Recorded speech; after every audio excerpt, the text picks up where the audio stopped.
Bonjour à tous et bienvenue dans ce nouvel épisode de La Voix de la recherche clinique. Aujourd'hui, nous allons aborder un sujet à la fois essentiel et trop souvent négligé.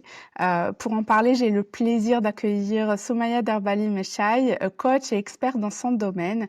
Merci beaucoup Soumaya d'être avec nous aujourd'hui. Merci Nawel pour l'invitation. Pour commencer, est-ce que tu peux brièvement te présenter? Oui, je suis Soumaya. Aujourd'hui, je suis coach professionnel. J'accompagne les femmes dans la gestion et l'autonomie émotionnelle, la régulation du stress, dans le leadership féminin aussi à travers la communication, la confiance en soi et tous les soft skills dont on a besoin pour briller dans sa carrière.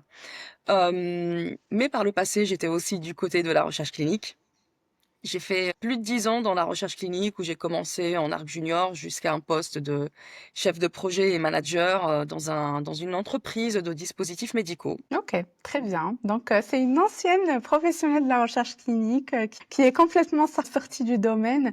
Alors, est-ce que tu peux expliquer ton intérêt particulier pour la santé mentale? Est-ce que c'est plus en recherche clinique ou c'est vraiment généralisé? Qu'est-ce qui t'a donné envie d'aller vers le coaching, justement? Le coaching et la santé mentale se sont imposés à moi, à travers une épreuve.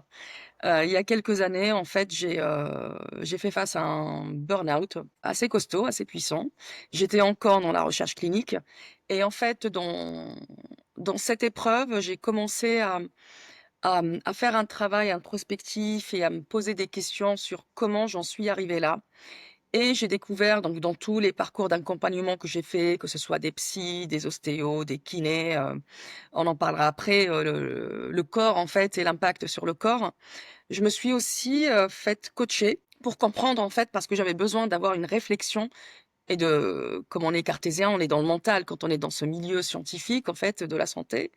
J'avais besoin de comprendre et le coaching m'a aidée à comprendre et avancer et je me suis retrouvée dedans. Pour être, honnête et transparente au début, c'est plus par aspect, j'avais besoin, c'est une revanche. Il faut pas que ça arrive aux autres et donc Mmh. j'ai commencé à me former pour aider, pour sauver ceux qui pourraient, faire face à ça. J'ai très vite compris que justement vouloir sauver, c'est un comportement, toxique presque. Et donc, j'ai transformé ça, de plutôt que sauver, c'est accompagner et voilà, c'est vraiment une histoire personnelle. La reconversion, c'est presque un chemin de guérison qui m'a mise sur la santé mentale. C'est peut-être un gros mot que je vais dire, mais c'est limite l'autodestruction. Le fait de vouloir juste faire pour les autres et s'oublier soi-même, c'est vraiment contre-productif, donc ouais, je comprends. Alors si on parle de stress, parce que tout commence par un sentiment de stress, je pense qu'on fait partie, alors ça dépend aussi de la ville dans laquelle on habite, dans la région. Alors, si je parle de région parisienne, niveau stress, c'est plus. Exactement. Et donc, quels sont les principaux facteurs de stress spécifiques aux arcs, chefs de projet, voilà, professionnels de la recherche clinique dans notre métier? Je pourrais presque te dire, Nawel, demande à un arc, Tout, de te parler de sa journée, de son tout, quotidien, et ouais. un chef de projet de te raconter la quantité d'emails qu'il reçoit. Mais bon, allez, je vais essayer de répondre à ta question avec structure.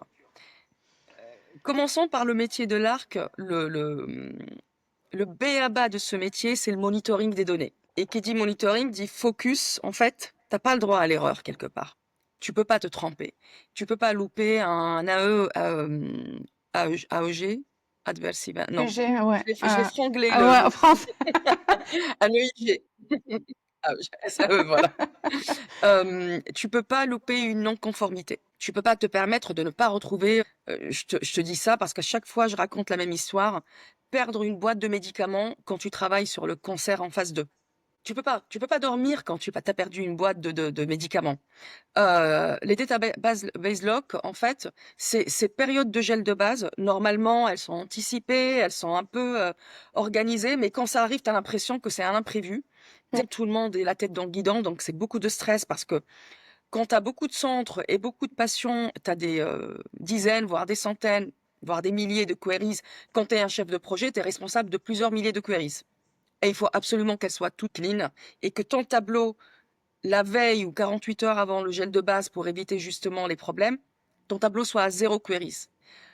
Sauf que, en fait, tu as des impératifs qui ne dépendent pas de toi. Répondre à une query, oui, bien évidemment, j'aimerais ne jamais avoir en tant qu'arc, mais ça dépend de l'investigateur, de ses dispos, ça dépend des réponses en fait des arcs de hospitaliers, ça dépend de beaucoup de facteurs, ça dépend de la disponibilité du dossier patient. Donc, en fait, je ne noircis pas le tableau, c'est vraiment la réalité du terrain et c'est ça qui fait que nous sommes dans un métier qui est très très stressant, c'est que on a le contrôle sur rien, mais il faut qu'on contrôle tout. J'aime bien Ouais, cette phrase, c'est vraiment ça. On ne peut rien contrôler, mais il faut qu'on contrôle tout. Donc c'est presque contradictoire, mais c'est la réalité du terrain. Qu'on soit arc ou chef de projet, et en plus quand tu es chef de projet, tu as ce devoir du reporting, et donc c'est à presque ce devoir que tous les voyants soient au vert, et donc inconsciemment, tu es celui ou celle qui met la pression sur les autres. Et donc, tu vois le stress des gens, mais tu peux rien faire pour eux parce que tu sois manager ou chef de projet, hein, ouais. parce que bah, tu dois répondre aux attentes du sponsor. Exactement. C'est vrai que c'est un effet domino, c'est-à-dire qu'il y a le sponsor, il met la pression sur, la CRO, qui met la pression sur, le chef de projet et cetera et ça descend et c'est vrai C'est un que cercle voilà, vicieux, ouais, ouais. ouais, ouais, exactement, exactement. C'est vrai que là, c'est un peu tu as quasiment répondu à la question suivante sur la pression constante liée aux deadlines, aux contraintes Mm. réglementaires, qui peut impacter, souvent la santé mentale et c'est je trouve que c'est un sujet vraiment négligé, c'est-à-dire qu'on trouve ça quasiment normal, parce que c'est les enjeux du métier, c'est comme ça, c'est, le métier fait comme ça, la fiche de poste est faite aussi ainsi. Il y a beaucoup de deadlines, beaucoup de contraintes réglementaires, beaucoup de paperasse à gérer, même si aujourd'hui on est, avec l'innovation, avec toute la digitalisation de tout, les choses avancent mais n'avancent pas d'une manière équitable partout. Donc on n'a pas tous accès à la même chose, faute de budget, faute de voilà, d'accessibilité, beaucoup de choses. Mais comment est-ce qu'on peut cibler avant de parler des signaux, comment est-ce on peut cibler la cause de ça? Pourquoi on est stressé? Est-ce que c'est généralement le tout? Est-ce qu'on peut cibler juste une chose, qu'on n'aime pas trop faire? Alors, c'est pas évident parce Ouais, que l'humain n'est pas un programme binaire, on n'est pas, tu vois, on n'est pas un programme informatique. On est justement un mélange de beaucoup de choses, un mélange d'émotions, une physiologie, des personnes qui ont des familles à la maison, qui ont des amis à l'extérieur, qui ont des collègues et une vie au bureau. Donc, et des fois, on se rend même pas compte quel est le déclencheur. Parce que, mmh, ce qu'on dit souvent, on est la tête dans le guidon. Tu peux peut-être le matin, tu speedé avec les enfants, pour les mamans, quand on est maman arc en plus, ça c'est un autre sujet, on pourra faire ouais, presque un podcast à part. Quand tu es maman arc et tu sais qu'il y a les déplacements, mais qu'il faut courir, il faut que les enfants soient bien, soient prêts et que cette culpabilité, tu travailles dessus et que tu arrives au bureau et que tout de suite on t'attaque avec, 10 mails et on te dit, «En fait, le gel de base, on a réduit de 7 jours parce qu'on a besoin de il y a un séminaire dans 2 mois, il faut absolument que l'article soit prêt», sauf que c'était pas prévu et mmh, en fait, tu sais plus, est-ce que tu es énervé parce que tu as pas été, entre guillemets «une bonne mère» le matin et tu as hurlé sur les enfants ou est-ce que tu es énervé parce que on ne respecte pas les timelines et on change ça, donc tout s'imbrique. Mais ouais, est-ce que c'est important de savoir quelle est la source? Je suis pas sûre parce que c'est sur le résultat qu'il faut aller travailler, dans l'immédiat, en fait, à court terme et après à moyen et long terme, là, tu commences à travailler sur toi. Mais en tant qu'entité être humain dans sa globalité. Tu vas pas travailler sur la maman toute seule. Après, tu travailles sur l'arc ou la chef de projet. Après, tu travailles sur la manager. Après, tu travailles sur la salariée qui doit trouver sa place et dire ce qu'elle pense sans perdre son travail mmh, quand il y a trop de changements dans le travail. Maintenant que c'est dit, on revient sur le stress. Le stress, c'est quelque chose de normal. Si on n'est pas stressé, on va mourir comme espèce humaine parce que ouais, le stress, c'est aussi un signal qu'il y a un danger. Si tu marches dans la rue et tu entends un bruit, très, très fort, ça va te stresser. Donc physiologiquement, ton corps, il va réagir pour te mettre en action justement où tu vas fuir, où tu vas attaquer ce danger, hein. C'est vraiment un comportement du système nerveux autonome, et après tu passes à autre chose. Ah, c'est un bruit, c'est un je sais pas, c'est un carton, un colis qui est tombé dans la rue. Je continue ma route, c'est OK. Mais ouais, ce stress, il était important parce que imagine ça avait été quelque chose de plus grave. Maintenant, ce stress-là, il devient compliqué et on arrive dans la recherche clinique. C'est quand ce stress, c'est toutes les heures, tous les emails, tous les projets, tous les centres où ils ont du retard, où l'investigateur ne signe pas les pages, où j'arrive au centre, il y a pas de queries répandues, où il y a les grèves de la SNCF et je sais que je peux pas aller avec le TGV de 6 heures du matin, il faut que je parte à 4 heures. Tout ça, c'est du stress. Quand ça devient en continu, à répétition, ça se transforme en stress chronique et on a le corps et les organes qui baignent dans le cortisol et ça, c'est complètement une bombe à retardement pour la santé mentale, la santé émotionnelle et la santé physique, bien évidemment.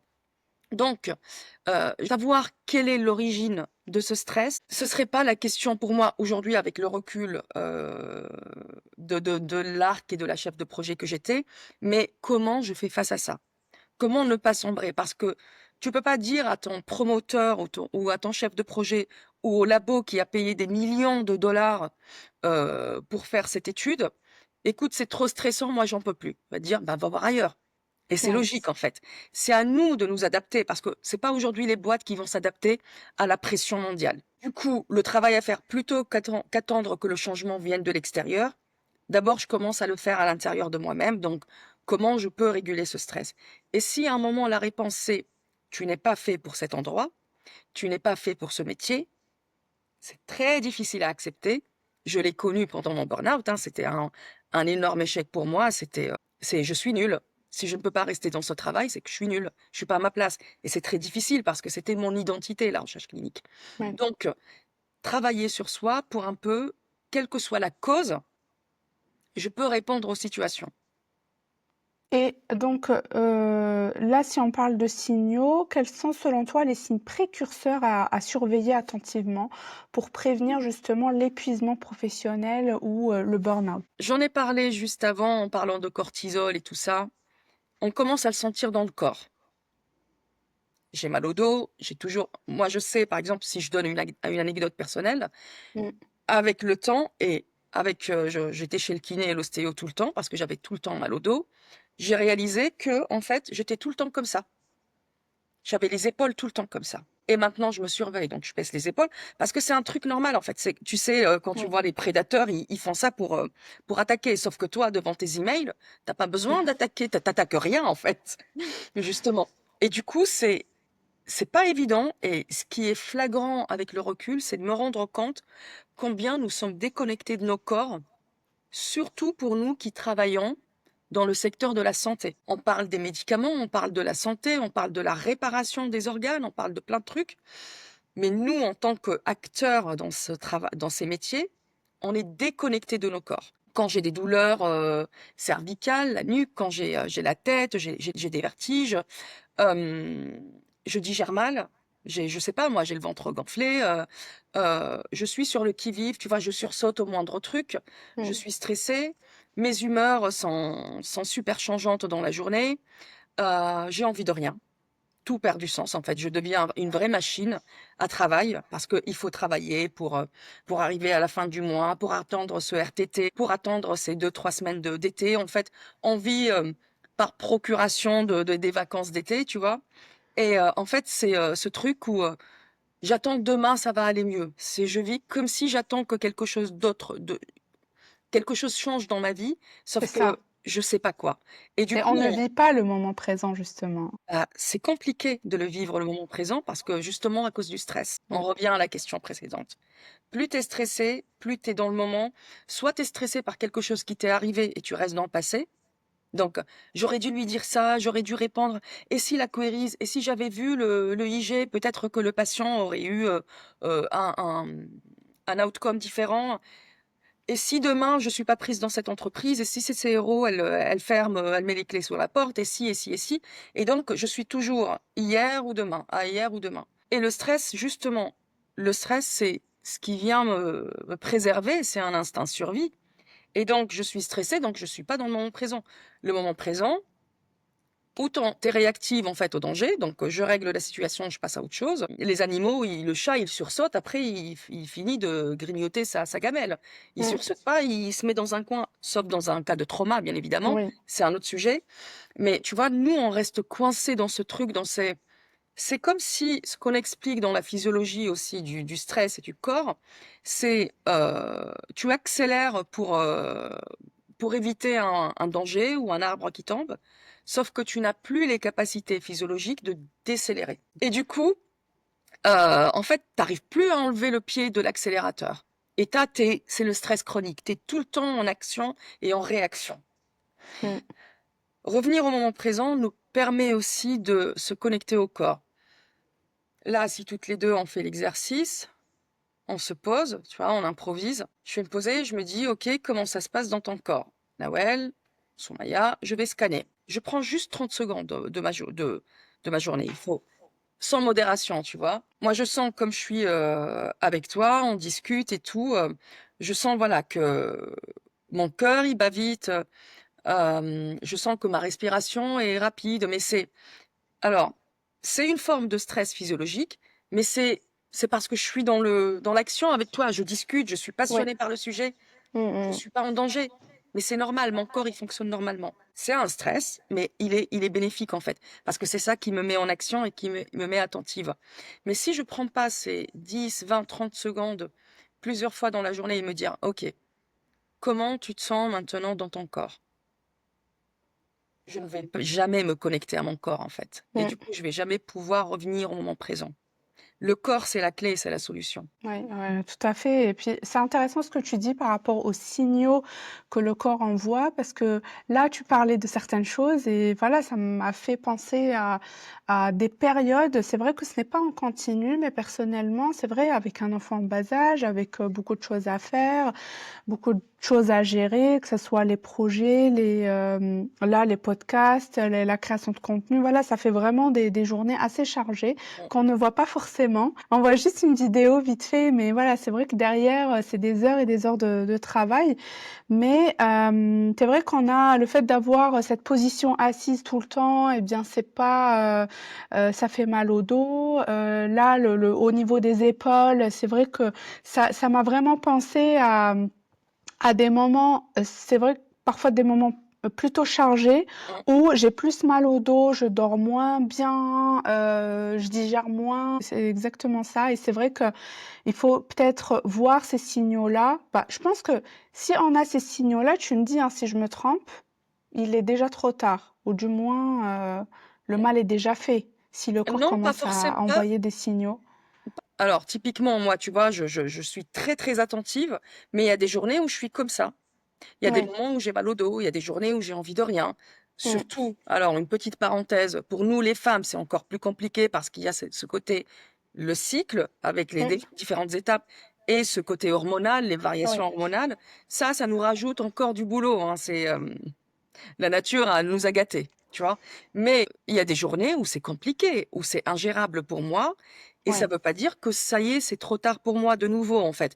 Je garde toujours un red flag, attention burn-out, attention, tu vois? Surtout l'entrepreneuriat, Oui. c'est aussi, hein, il a son lot de surprises et de stress, mais je reste attentive. Mais ça veut pas dire que toutes mes journées sont dans le confort. Oui. Le formateur avec qui j'ai fait ma formation sur la régulation du système nerveux et la théorie polyvagale, il dit une phrase que j'adore. Il dit, en fait, on a réussi un peu sa régulation quand on apprend à être confortable dans son inconfort. Tu ne peux pas être dans le confort, dans ta zone de confort toute la journée, sauf si tu fais rien, en fait. Du coup, rien n'est dangereux, rien n'est nouveau, rien ne te stresse. Enregistrer un podcast, montrer sa photo sur les réseaux, aller dans un centre du plus gros professeur de la cardiologie en France, et on sait que c'est quelqu'un qui ouvre pas. Je sais pas qui, hein, mais Oui. je donnais un exemple comme ça. C'est un médecin, c'est un professeur qui est pas accessible, qui parle pas aux arcs. On sait que les délégués, ils passent des heures à l'attendre et des fois, ils passent devant, il leur dit même pas bonjour. C'est énorme ça à gérer Oui. émotionnellement et psychologiquement, tu vois. Donc, il faut être confortable dans l'inconfort. Je sais que cette visite de monito va me stresser, c'est OK, parce que je suis pas un robot justement. Ouais. Je sais que je vais passer un entretien pour aller dans la boîte de mes rêves, c'est OK. Maintenant, je stresse, je perds mes moyens, c'est autre chose. Mmh. Je stresse, mais je reste, tu vois. Moi, enregistrer un podcast, c'est stressant parce que humainement, j'ai envie de dire des choses intéressantes, j'ai envie de plaire aux gens. C'est un système inconscient, hein, parce que Ouais. comme je fais partie d'un groupe, j'ai envie que ce groupe m'accepte et m'accueille. Donc, je suis dans l'anticipation inconsciente de il faut que tu plaises aux gens. Et Ouais donc, et tu peur d'oublier des choses aussi. Tu as envie de j'ai peur tout d'oublier dire. des choses. J'ai peur de dire des erreurs parce que les gens qui vont me regarder, c'est des gens qui sont dans les sciences, qui sont encore dans la recherche clinique. Si je raconte n'importe quoi, ils vont me juger. Bien Mmh. évidemment, c'est des choses, j'ai pas décidé d'y penser, mais c'est des choses automatiquement on y pense. Mais est-ce que ça m'empêche d'être spontanée, être transparente et être bien dans ma peau quand je te parle? Non. Mmh. Est-ce que je suis complètement détendue et là, si je ferme les yeux, je m'endors? Bien sûr que non. Mon corps, il est stressé, tu vois? Et c'est OK. Et c'est ça la clé, être confortable dans l'inconfort. Et c'est plus l'acceptation. En fait, c'est vrai que ces derniers temps, j'écoute, enfin, j'entends ce mot-là partout et c'est vrai que c'est limite le mot magique, c'est que si on accepte la situation, même si elle est inconfortable comme tu dis, voilà, tout se passe, bien. Alors moi, j'ai une question par rapport aux personnes comme moi. Alors je sais qu'il y a des gens qui le font aussi. C'est que parfois, je n'ai pas de deadline qui est imposé, mais je me mets quand même des deadlines et que ces deadlines-là me stimulent. C'est-à-dire que le stress que je ressens me stimule et donc je me retrouve à pas forcément faire tout à la dernière minute, non, mais à vraiment, être dans ce stress, et cette pression continue parce que alors parfois, elle peut être handicapante quand ce n'est pas voulu, mais quand c'est voulu et c'est moi qui le choisis, je me dis: «OK, je me mets telle deadline-là pour anticiper, pour faire ça, pour faire ci» et je me retrouve inconsciemment dans un stress et une pression continue. Est-ce que c'est une bonne chose ou, il faut plutôt éviter ça pour les gens qui font ça également? Alors, je fais ça aussi, pour te rassurer, tu n'es pas seule et nous ne sommes pas seuls, il y a beaucoup de personnes qui fonctionnent comme ça. C'est purement physiologique. Donc, est-ce que c'est bien de faire ça? C'est certainement bien au moment où ton corps, ton système nerveux a développé cette réponse de survie, cette stratégie de survie. Le corps, en fait, le système nerveux, son objectif, c'est la survie. Donc, il s'en fout que tu sois pas stressé, il s'en fout que tu sois pertinente, il s'en fout que tu répondes aux objectifs. Ce qu'il veut, c'est que tu te sentes en vie. C'est que lui, il se sent en vie, en fait, et en sécurité. Et donc, si à un moment, ton système nerveux, il a enregistré que quand tu travailles sous stress, c'est là où on t'a félicité, t'es la meilleure, t'es dans ton plein potentiel, t'es pertinente, t'es parfaite, tu t'es fière de toi. Il va enregistrer, travailler sous stress et si tu es perfectionniste, égale Mmh. perfection, égale jackpot. Donc, tu vas développer, quand je dis tu, je parle du système nerveux. En fait, il faut déconstruire cette idée que c'est nous qui décidons. C'est le système nerveux, c'est pour ça que je dis le corps est la clé de tout. C'est le système nerveux qui développe ses stratégies, ses réponses, et c'est lui qui va te donner les ordres.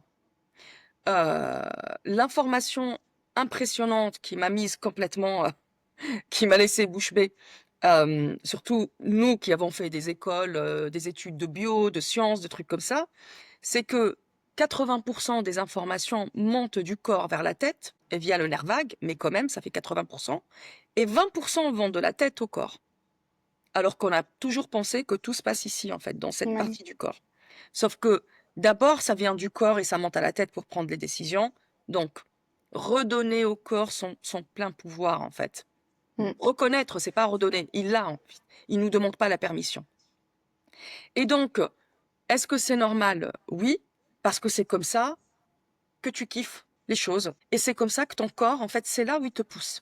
Tu vois? Oui. Est-ce qu'il faut changer? La réponse, est-ce que c'est comment je me sens quand je fonctionne comme ça? Si t'es OK, t'as pas de stress, t'as pas mal au ventre, t'as pas mal au dos, ça t'empêche pas de dormir. On n'a pas tous besoin d'être la meilleure version de soi-même. Tu sais, Mmh les mh. petites phrases de dev perso qui nous font culpabiliser, qui nous donnent l'impression qu'on n'est c'est jamais assez. Faut C'est toujours faire ça. plus. T'es déjà une bonne version, ça va. Si t'es OK, si t'arrives à dormir, si t'as pas de douleur, si t'as pas de problème de santé à cause du stress, c'est OK, continue comme ça. Pourquoi se prendre la tête?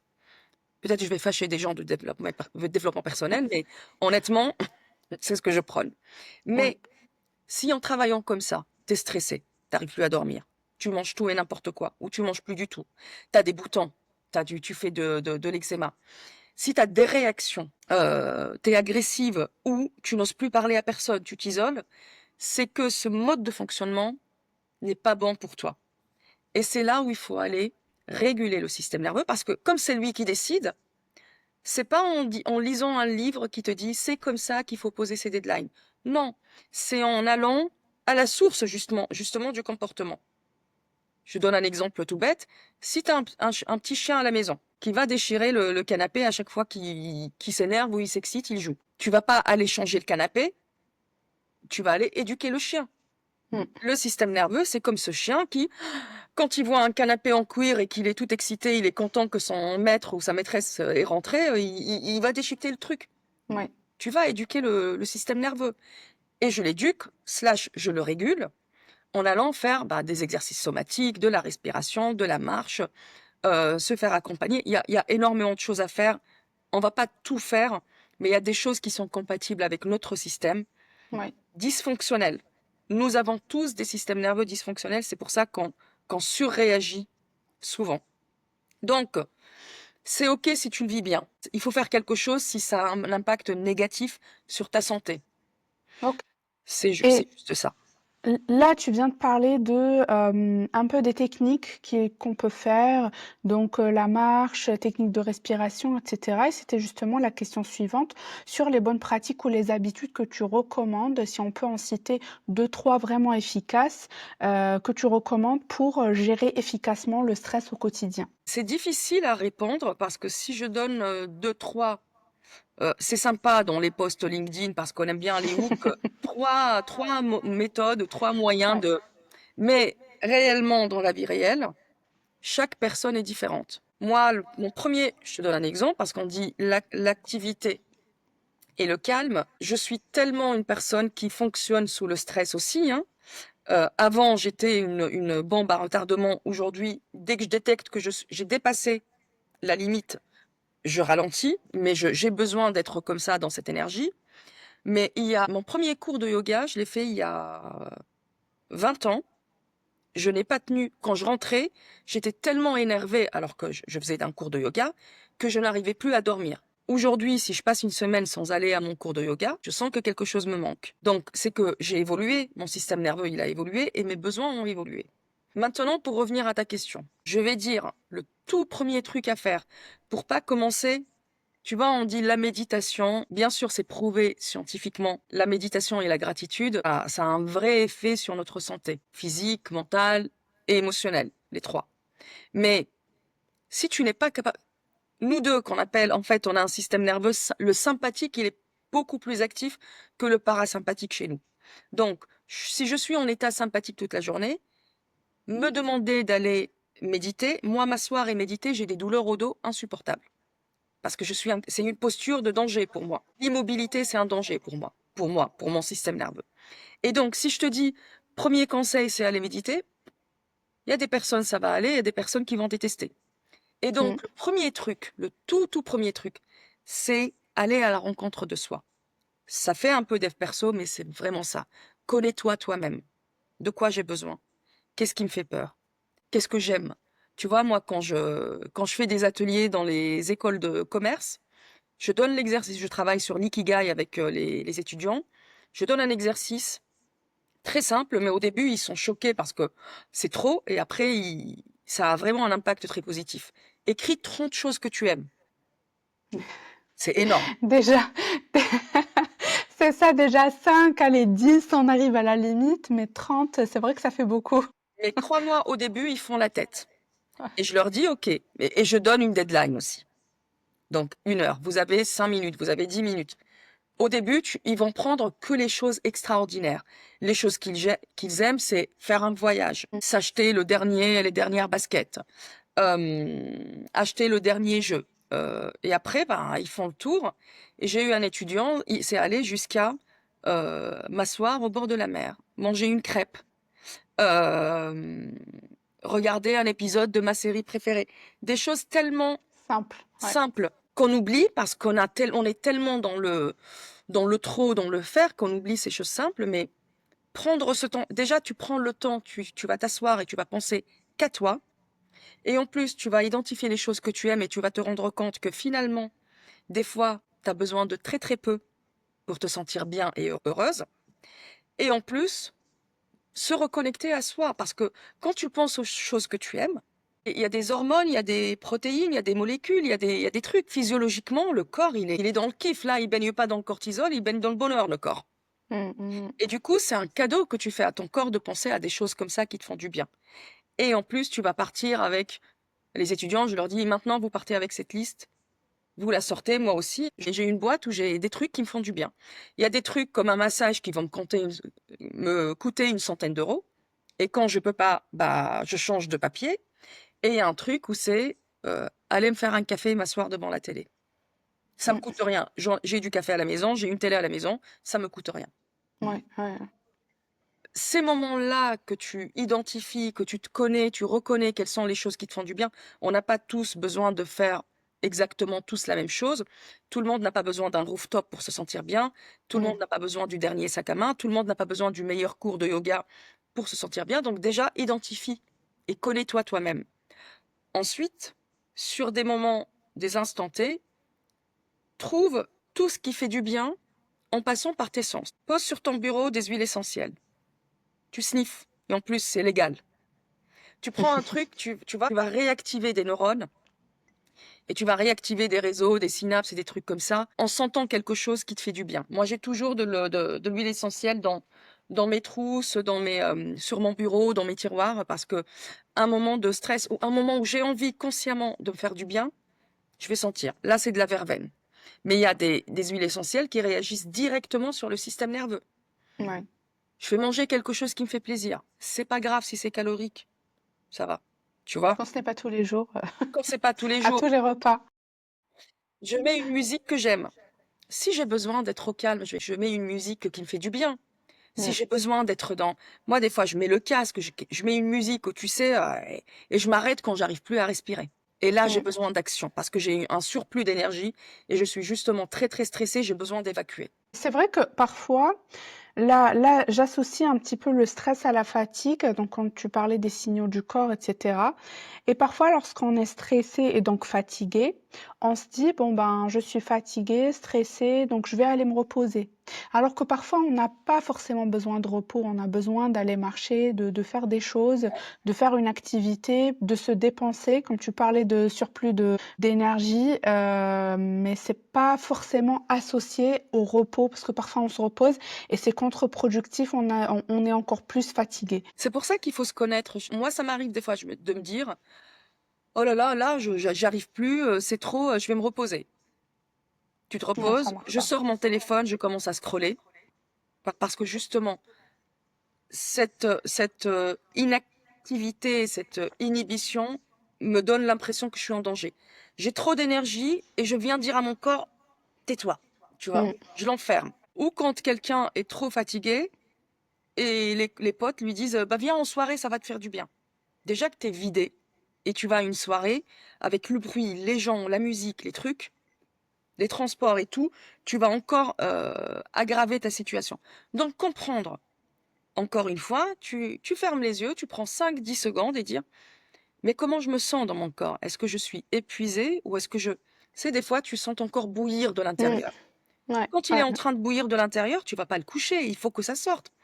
Il y a un exercice qui est très très facile. Tu pousses un mur. Tu peux pas le pousser.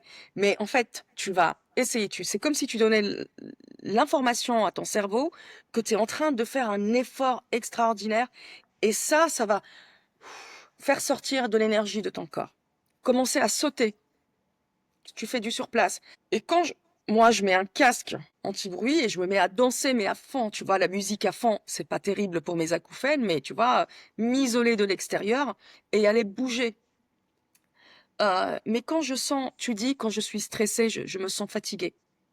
Parce que le stress, il bouffe l'énergie du corps. Mmh. Tu vois, tu tiens toute la journée et quand tu rentres chez toi, dès que ton fils dit maman, tu fais... Ouais. tu- C'est comme s'il était en train de te demander un truc insurmontable. Parce que ça y est, tu as puisé dans tout ton stock d'énergie. Et le cortisol, ça en bouffe aussi, hein. Ouais.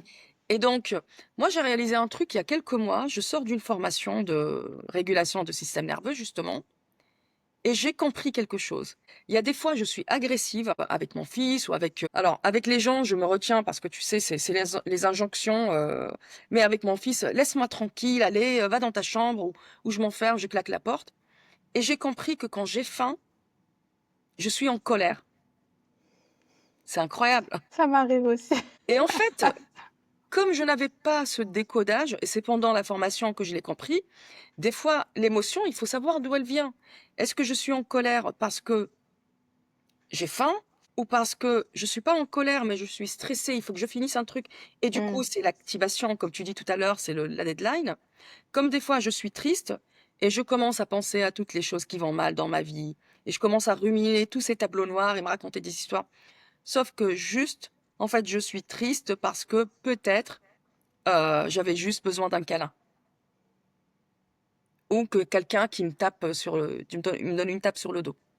Ouais. Et juste Mmh. ça. Et en Mmh. fait, comme on est embarqué dans les émotions, on n'a pas le vocabulaire, on reconnaît pas nos sensations physiques avec, avec les sensations, avec les émotions. Et en fait, on fait l'amalgame de tout. Ça devient n'importe quoi. Je suis en colère quand j'ai faim, mais il suffit d'aller manger. Et là, et du coup, ce que j'ai fait, j'ai dit à mon fils, des fois, je suis en colère parce que j'ai besoin de manger. Et juste laisse-moi manger, laisse-moi atterrir quand même, parce que c'est énorme pour le corps tout ça. Mmh. Et le reconnaître aujourd'hui, ça veut pas dire que je ne suis plus en colère. Ça veut pas Mmh. dire qu'il y a pas des moments où je lui dis, fous-moi la paix, tu vois. Mmh Mais mh. je sais pourquoi je l'ai fait et je l'accepte. Ouais. J'accepte que je ne suis pas une mère parfaite, que devant son fils, elle peut rester un peu en mode yogi. Je ne dis rien, je ne Bah, m'énerve pas. humainement, c'est impossible. C'est Humainement, impossible. c'est impossible parce qu'il y a des jours qui sont ultra. Là, si je parle de tes ateliers, de tes formations, imaginons, tu fais une formation d'une journée, tu parles, tu donnes tout. Le fait de donner, c'est de l'énergie. En fait, le fait qu'une personne, même si en ligne, hein, une personne qui vient te solliciter, elle te demande des informations et toi, tu vas donner de toi, tu vas donner de ton temps, c'est de l'énergie. Donc, il y a tout le monde hop, hop, qui viennent prendre cette énergie-là. Et Arrive chez puis à la toi, il y a fin, tu plus rentres rien. chez toi, t'as plus rien.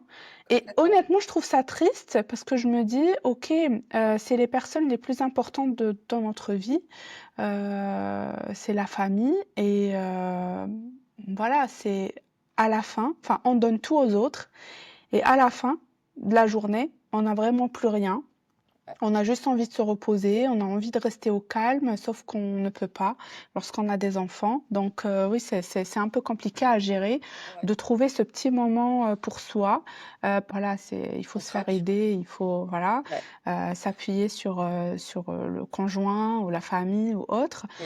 Mais c'est vrai que c'est compliqué de gérer avec tout ce qu'on doit faire toute la journée. Aujourd'hui, on a quasiment, si on prend tous les foyers, on a quasiment le couple qui est actif. C'est dans la majorité des cas. Tous les deux, ils sont épuisés. Donc, qui s'appuie sur l'autre? Voilà, Mm. Mm. il y a beaucoup trop de paramètres. Là, si on revient à la recherche clinique, par Mm. exemple, imaginons que tu es face à une structure, par exemple une équipe où il y a beaucoup de conflits. Ça arrive souvent, où soit le conflit entre les collègues, entre les arcs par exemple, soit c'est le manager ou le chef de projet qui est toxique, soit au contraire le manager a des arcs qui sont difficilement manageables. Mm. Je ne sais pas si ça se dit, mais voilà. On Et a compris. donc, c'est ça. Quelles sont les initiatives pratiques, je ne sais pas, ateliers, peut-être soutien psychologique ou autre, hein, peut-être des choses simples à mettre en place en interne Mm. qui pourraient être facilement faites au sein de cette équipe-là? En fait, en gros, c'est des équipes, c'est comme tout, hein, même dans les familles, on a dans une fratrie, on se ressemble pas, il faut cohabiter. Une équipe doit cohabiter aussi. Je dis doit parce que on n'a pas le choix. Si on veut que les choses avancent et que personne ne finit par péter les plombs, ou que ça se termine mal avec des conflits ingérables et on finit chez les RH, il faut qu'il y ait un minimum d'harmonie dans les équipes. Donc, ce que ce manager, s'il est intelligent, essaiera de faire, c'est de communiquer. Et pour communiquer, il faut un vrai leadership, en fait. Moi, j'ai connu des managers et ils se cachent quand il y a des conflits. Et ça n'aide pas.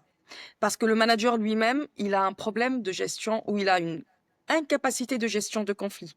C'est OK, humainement, c'est difficile de faire face à des conflits. Mmh. Mais quand je suis face à un conflit dans mon équipe et que moi-même je suis incapable de gérer les conflits, je demande de l'aide. Parce que toute la réussite de l'équipe tient sur la réussite des relations humaines. On reste des humains, on travaille ensemble. Et du coup, si j'ai des conflits, il faut que les gens comprennent ce qui se passe entre eux. Ils comprennent qui est qui, en fait. Parce qu'on arrive au bureau, on a l'impression de se connaître, mais finalement, on ne se connaît pas tant que ça. Nous, on ne se connaît pas et on ne connaît pas les autres. Donc, faire ces moments de parole, là, d'échange, mais le faire vraiment. C'est pas juste pour cocher une case, on fait venir un Mmh. coach pour faire semblant et mettre des posts sur LinkedIn, des entreprises, best place to work, et après, c'est une coquille vide, en fait. Il faut vraiment mettre les gens en face et dire, OK, déjà des rendez-vous individuels, comprendre le besoin de chaque et comprendre la douleur de chacun et chacune, et après le besoin de l'équipe. Il faut que les gens aient l'impression qu'on est différents et c'est OK. Donc ce manager lui-même, il doit savoir, est-ce que je suis capable de gérer cette situation? Que ce soit un conflit, que ce soit, des personnes avec une forte personnalité. Moi, j'étais dans une équipe où, la manager, elle avait pas beaucoup de leadership, mais nous, on avait beaucoup de leadership, les chefs de projet. C'était difficile sur la balance Mmh. et du coup, on avait besoin d'être canalisés et d'être écoutés et d'être motivés. Motivé par des formations, pas motivé par des trucs, parce que oui, les plateaux de fruits, c'est sympa, les team building où on s'amuse, on adore, il faut pas les arrêter. Mais il faut aller voir la personne et parler aux personnes en tant qu'être humain. Et dire, OK, je vois qu'en ce moment c'est compliqué, je vois qu'il y a des choses qui se passent pas bien, je vois qu'il y a des conflits dans l'équipe, t'as besoin de quoi? Qu'est-ce qui va pas? Et c'est pas juste dire, bon allez, je sais pas, moi je t'offre un casque Bose parce que ton projet il marche bien. Ce que j'appelle les paillettes, en fait. Je vais te donner un exemple. Aujourd'hui, avec le recul, je suis choquée de ne pas avoir eu conscience de l'état dans lequel j'étais. Je travaillais dans un bureau de plusieurs chefs de projet et le chef de projet en face, donc tu sais, quand on est dans des bureaux, la personne, elle est très très proche de toi. Et donc, j'étais, j'étais pas loin du burn-out parce que c'est quelques mois après où j'ai été en arrêt. Et en fait, j'avais pas conscience de l'état de stress auquel j'étais arrivée. Confidence, je bouffais du Xanax avant d'aller au bureau, tellement c'était plus gérable. Et Mmh. même avec le Xanax, je gérais un petit peu, mais je gérais. Je calmais un petit peu, mais pas suffisamment. Et cette personne, c'est devenu une fixette.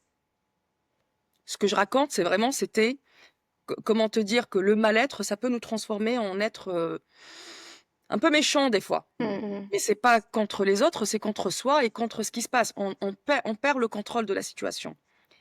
En fait, et c'est quelqu'un que quand il écrit des mails, il les lit en même temps. Bonjour, je m'appelle X. Aujourd'hui, et il raconte ses mails en fait. Quand il faisait ses notes de frais, oh, flûte, flûte, il commence à s'énerver sur ses notes de frais. Et moi, c'est comme s'il avait une batte de baseball, il était en train de me taper sur les nerfs.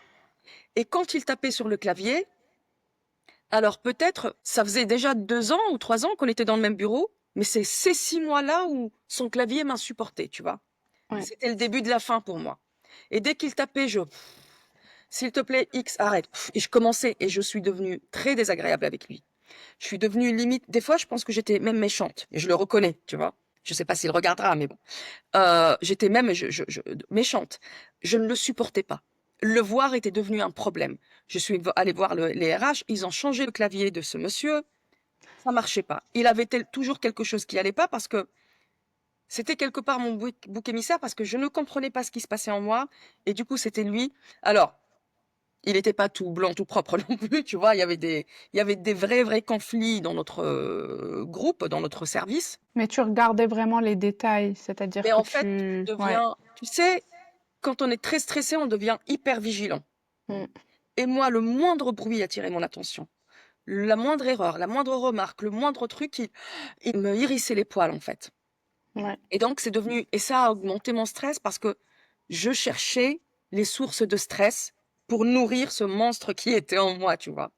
Mmh mh mh. Et un matin, j'ai fini, bah, je pouvais pas me lever et ça a duré 1 an. L'arrêt, tu vois, après, je me Oui, suis oui. reconstruit, mais l'arrêt a duré 1 an. Pour te dire, si on revient à la question, les signes, quand on trouve que et je me disais: «Mais tu le gars, il est en train de taper un mail. Mmh. Mais moi, ça m'insupportait. Mmh Limite, mh j'avais mh. envie qu'il disparaisse de mon champ de vision, de mon espace, mais le problème, c'était il était en moi, même si lui, il était très bruyant, il dérangeait beaucoup de monde dans le bureau, mais moi, c'est devenu encore plus, tu vois? Et du coup, je stressais les autres parce que j'étais très agitée dans le bureau. Le stress, tu vois, mon corps, je bouge vite, je claque les portes, je faisais du bruit, je râlais trop. Et donc, je te raconte pas l'état de notre équipe après. Et d'ailleurs, il pas resté grand monde. On était tous les deux. Lui aussi, il est parti en burn-out. On était tous les deux. Alors, c'est énorme dans un service. Le tiers des Bien sûr. personnes sont partis en burn-out. Les autres n'en pouvaient plus. Ça, c'est vraiment Ouais. très, très mal terminé, tu vois. Mmh Donc mmh mh. être attentif à tous les signaux aussi, c'est bizarre, je suis pas, tu vois, je sais, je suis quelqu'un de gentil de nature, mais Ouais. même si je peux piquer un peu, mais pas au point de limite, si j'étais au collège, je pense que j'aurais pu avoir l'étiquette de harceleur, tu vois? C'est dur à dire, c'est horrible, hein, de le reconnaître, mais j'étais borderline, tu Oui, et c'est vrai que la première chose, en tout cas au sein d'une équipe, c'est vraiment l'écoute. vois? Ouais, Moi, je dis à chaque fois ça et bah, je l'ai dit récemment d'ailleurs, dans un atelier que j'ai fait sur, la collaboration, comment bien collaborer et cetera chez Unicancer et c'est vrai que la chose pour moi la plus importante, c'est ne pas attendre l'évaluation annuelle pour dire les choses. On fait tous l'éval annuel, où pour moi c'est vraiment, je sais pas, parfois c'est un défilé d'hypocrisie où on connaît le fond de pensée de la personne, mais finalement elle dit complètement autre chose. Donc voilà, c'est pas honnête à 1000%, mais voilà. Si la personne n'est pas réellement compétente, on lui dit pas qu'elle n'est pas compétente. Voilà, on maquille certaines choses, on embellit des choses, voilà. Et ça dépend des personnes, hein. Il y a des personnes. bien sûr. Moi, j'ai eu la chance de travailler avec une équipe vraiment bien et voilà, on n'avait pas cette relation de hiérarchie forcément. On était vraiment toutes, ben, on n'était que des femmes sur le C'est un même métier féminin piédestal et aussi. c'est top, ouais. Et voilà, pour moi, c'est ce que je disais, par rapport à l'atelier, il ne faut pas attendre ce moment-là. Il ne faut pas forcément en parler dans un cadre, officiel. On peut aller voir juste la personne: «Oui, voilà, est-ce que tu peux on se prend un petit moment, on fixe une date et on en parle». Si vraiment ça va mal en termes de comportement, en termes de travail ou autre, si la personne n'est pas productive, elle ne fait pas un bon rendu, eh ben, finalement, c'est une perte d'argent, c'est une perte de temps pour les personnes qui la forment et c'est normal qu'une entreprise fonctionne, même si on parle du privé du public, hein, mais voilà, c'est un essai clinique c'est un projet qui doit fonctionner, qui doit avancer et si on a des personnes incompétentes, c'est compliqué. Donc ne pas attendre ce moment d'évaluation officielle où on enchaîne, les agents un Les derrière cases à cocher. l'autre et Ouais. voilà. Mais il faut prendre ce moment-là à part et dire à la personne, ce qui ne va pas en termes de comportement, en termes de, voilà, relations, travail et tout ça. Donc, ouais, c'est vrai que C'est la pour ça que le communication, elle est leadership importante. Ouais, et c'est pour ça que le leadership est super important, Oui. surtout et encore plus chez un ou une manager, en fait. Parce que il faut avoir le courage d'avoir quelqu'un en face. Bon, quand j'étais salariée, j'aurais pas forcément toujours pu le faire. Parce que j'avais, une équipe de 12 freelances, donc j'avais du management, aussi une certaine forme de management, et c'était très, très douloureux d'aller, de faire du management, tu vois? Mais il faut un vrai leadership pour aller dire à la personne: «Tiens, j'observe qu'il y a quelque chose qui va pas, viens, on parle». Et pas se cacher, comme tu dis, attendre la fin de l'année et faire cette évaluation, pour cocher des cases et pour valider l'augmentation ou pas, valider le truc. Mmh. Parce que des fois, c'est beaucoup plus profond que ça et tu peux pas attendre 12 mois. 12 mois, ça y est, la baraque, elle a cramé, en fait. C'est trop tard, 12 mois plus tard. C'est ça. Donc c'est important de développer le sens de l'écoute et l'observation. Tu vois, tu es un manager et surtout nous, dans notre métier, on peut pas à la virgule près, dans le métier de la recherche clinique, on est précis et attentif à la moindre erreur. Donc on peut aussi développer ce skill, cette compétence au niveau des êtres humains et observer la personne, elle est arrivée, ça fait 2 3 jours que je la sens pas dans son assiette. Mmh. Ça fait un moment qu'elle est agressive avec les autres, ça fait un moment qu'elle râle, ça fait un moment qu'elle a du retard sur ses projets. Je discute avec elle. Ouais. J'attends pas jusqu'au blâme, en fait, lui dire: «Tu marches». tu fonctionnes mal, tu travailles pas bien. Peut-être que ce projet est trop pour toi parce que tu as pas encore assez développé tes compétences. Peut-être qu'elle traverse une période compliquée dans sa vie aussi. Exactement, ça m'est arrivé d'ailleurs avec, une arc, qui était dans cette situation-là. Donc justement, c'était un point, hors, ce fameux entretien annuel, pour dire que voilà, côté productivité et tout ça, voilà, ça n'allait pas et elle était dans une démarche d'évolution.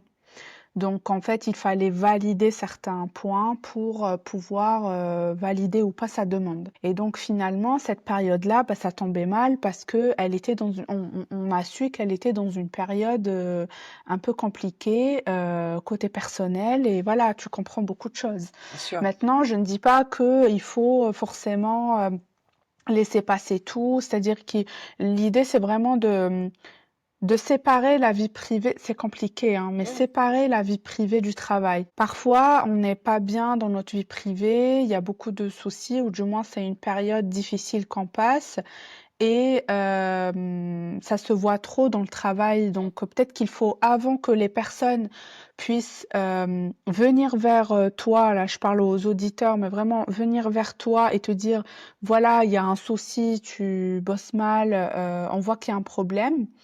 Je pense qu'il faut faire le contraire et aller en parler avant. Pas forcément étaler sa vie parce qu'on a une vie perso et on n'a pas, tous cette relation, ultra, amicale avec nos collègues. Parfois, on a vraiment envie que ça reste juste des collègues et pas plus.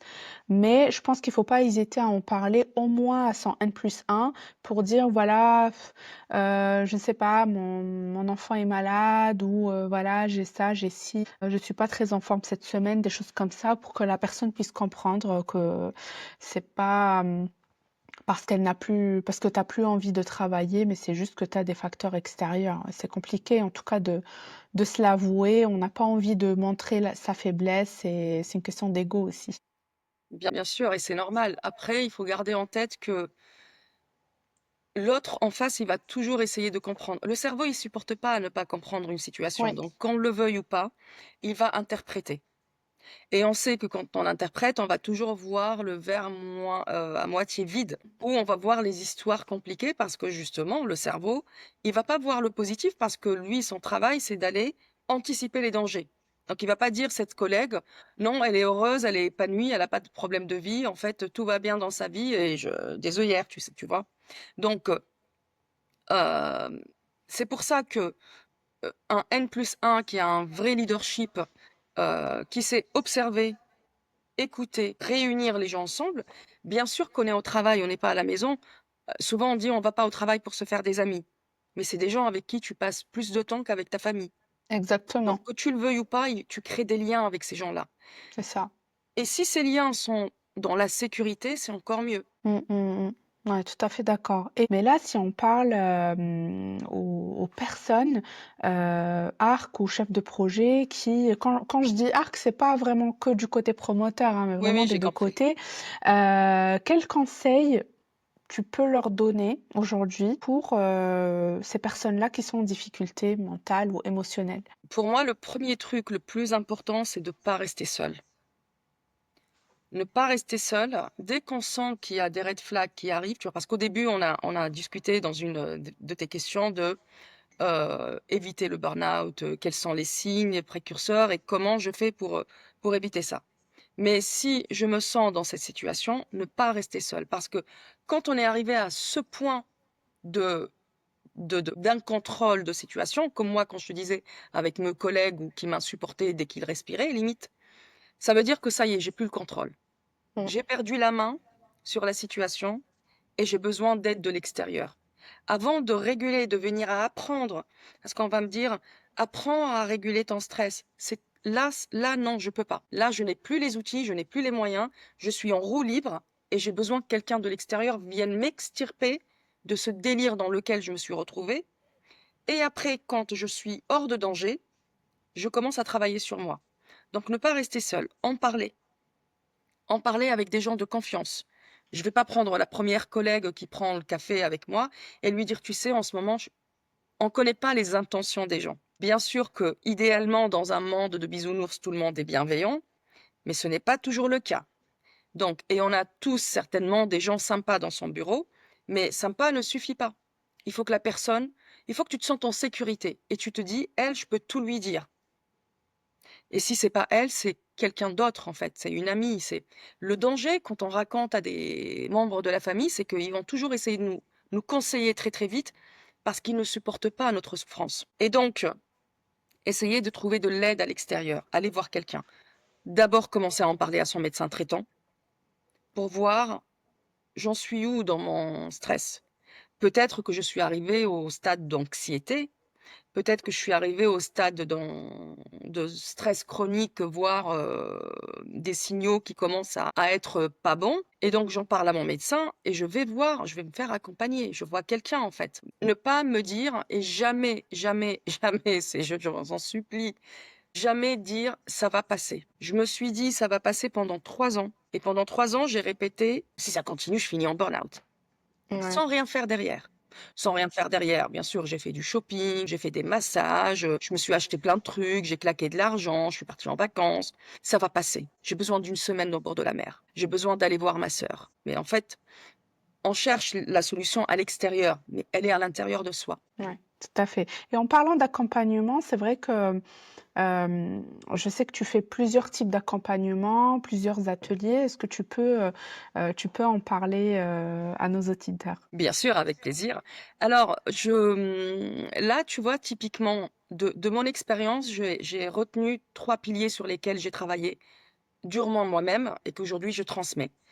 Et ces 3 piliers, c'est d'abord commencer par l'apaisement. L'apaisement, c'est travailler sur mon système nerveux, travailler sur mes blocages émotionnels, travailler sur mes traumas parce que certainement il y a des traumas aussi, tout le monde fait des traumas, hein, des petits quand on dit trauma, c'est pas toujours des agressions ou des guerres. Des Mmh, traumas, ça peut être juste un petit rejet, mais moi je le vis le trauma, c'est pas ce qui t'arrive, c'est comment tu le vis, en fait. Comment ton corps, il reçoit émotionnellement cette situation. Et du coup, commencer par s'apaiser, donc apprendre, une autonomie émotionnelle. Je me régule. Le deuxième, c'est se connecter, en fait, se connecter à soi, aller découvrir son ikigai, ce qui a du sens dans sa vie, ce qui a, la raison d'être, la mission, heu, ce que j'aime faire, pas faire et enfin passer à l'action parce que quand tu comprends les choses et tu les repères, tu les identifies, mais tu ne fais rien derrière, ça reste toujours un projet en tête, projet, avorté quelque part et il faut jamais avorter sa propre vie, en fait. Donc et en fonction de ces 3 étapes que j'ai moi-même, en fait, expérimentées et que je vis, je continue tout le temps à exercer ça sur moi-même et sur mes coachés. Là, typiquement, par exemple, le 30 mai, j'organise une journée que j'ai appelée la journée AKA, de l'épuisement à l'épanouissement. AKA, c'est pas la danse, même si je les adore, hein. Ça m'a inspirée, mais AKA, c'est apaisée, connectée, active. Je m'apaise, je me connecte à mon sens propre, à mon essence, et active, je passe à l'action. Et du coup, c'est une journée où on va être entre femmes pour développer son leadership, comprendre ses émotions, comprendre comment fonctionne sa physiologie, comprendre son stress, et identifier les outils et les ressources qui vont m'aider à me poser pour ensuite aller voir qu'est-ce que j'aime, quels sont sur les 30 typiquement, c'est quelque chose qu'on fera certainement, hem, quels sont mes talents? Quelles sont les valeurs importantes pour moi? C'est quoi les causes sur terre qui sont importantes? Et comment je peux gagner ma vie tout en restant alignée avec tout ça? Et à travers ça, on va faire un vision board. Je sais qu'on adore de plus en plus les vision boards, donc on va partir avec du concret, avec des images. Heureusement que j'ai pas jeté tous mes magazines, que je collectionne depuis des années. Et après active, bah, on va établir un plan d'action et partir avec: «OK, je vais faire ça, ça, ça et ça». Pour vraiment apporter du changement dans ma vie et on s'arrête pas là. Pendant 2 semaines donc, je vais continuer à observer de près toutes ces femmes qui sont venues à cette journée et on refait un zoom parce que souvent on fait des ateliers et on sort de l'atelier avec plein d'enthousiasme, plein d'idées et on s'arrête là. C'est comme un soufflet, il tombe très ouais. vite. Mais là, on va faire un zoom en fait ensemble, 2 semaines après pour voir où on en est, pour ancrer les actions, tu vois? Mmh, Ça, typiquement, c'est une journée où on résume l'accompagnement de 3 4 mois parce que ça, je peux le faire aussi en individuel sur plusieurs mois. mmh. Mais ça, on va faire comme un avant-goût pendant une journée, en plus au 9e étage dans une tour à La Défense, je peux te dire Avec une que, vue, ça ça va voler très haut, hein. super. Ben écoute, ça a l'air très intéressant. Moi, je mettrai tout en description, que ce soit le lien d'inscription à cette formation, le LinkedIn de Soumaya. Voilà, je mettrai vraiment tout. En tout cas, c'est la fin de notre épisode. Merci beaucoup, Soumaya, pour cette discussion passionnante, inspirante. C'est un sujet, encore une fois, très important qui est vraiment négligé. Moi, je reçois beaucoup de questions sur comment gérer son stress, comment, voilà. Mais c'est vrai que je me suis dit, pour répondre à cette question, il faut vraiment une spécialiste dans ça. Donc voilà, c'était vraiment un plaisir. Mais merci également à tous les auditeurs d'avoir été avec nous jusqu'au bout. On se retrouve très bientôt pour un nouvel épisode et un nouveau sujet. À très Merci vite. Nawel. Ciao.